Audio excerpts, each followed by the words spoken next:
Man, what a way to start the year, huh?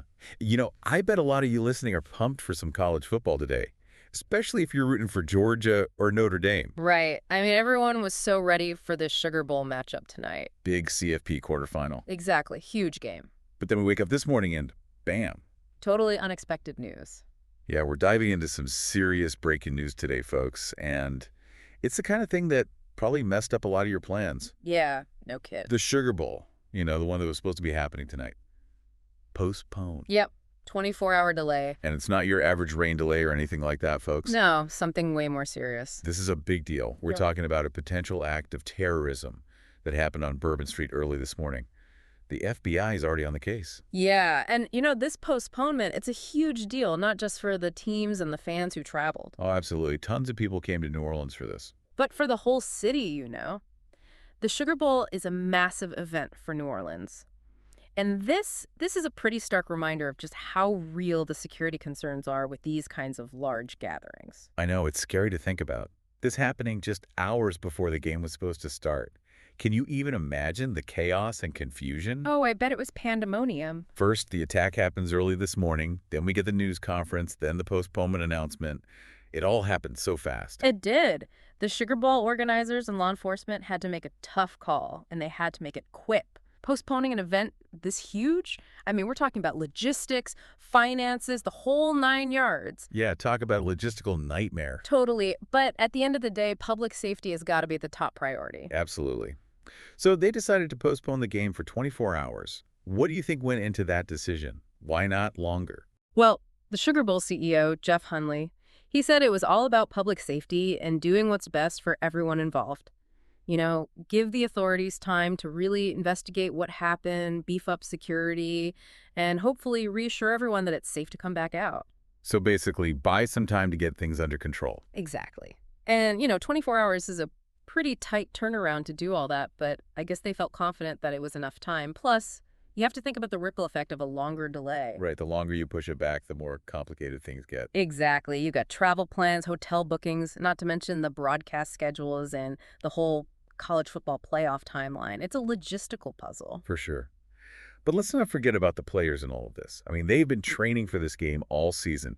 Talk about a mental challenge, having their big moment suddenly thrown into chaos like this. Oh, absolutely. The mental and emotional side of this can't be overlooked. I mean, imagine it. You're all amped up for game day, then suddenly you hear about a potential terrorist attack. It'll be hard to even focus. No kidding.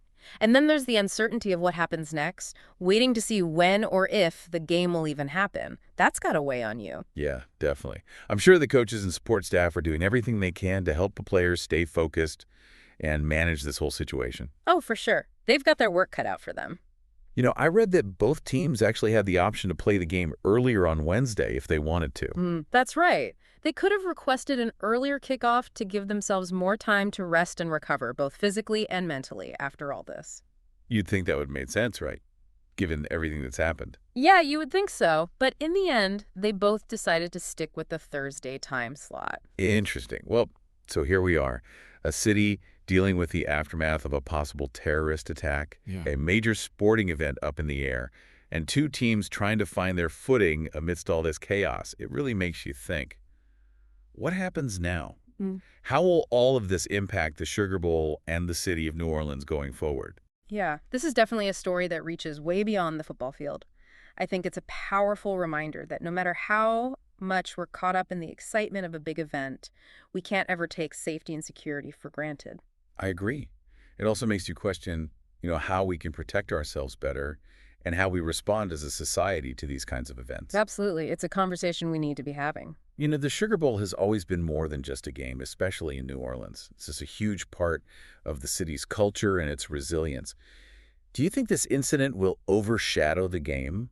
Or could it actually become a symbol of the city's strength and determination? It's a really good question. I mean, will this dampen the spirit of the Sugar Bowl, or will it actually bring the city and its people even closer together? We've seen it before, how communities can rally in the face of tragedy and adversity. It wouldn't surprise me at all if New Orleans took this whole situation and used it as fuel to show the world that they're not going to let something like this break them. Yeah, that wouldn't surprise me either. Yeah. It's definitely going to be interesting to see how everything plays out. We'll be following this story closely, and we'll keep you all updated as we learn more. For now, let's just hope for a safe and meaningful Sugar Bowl on Thursday, a game that truly honors the spirit of New Orleans and the spirit of the game itself. Well said. Thanks for joining us today, everyone. We'll see you next time for another deep dive. Vida! Bye.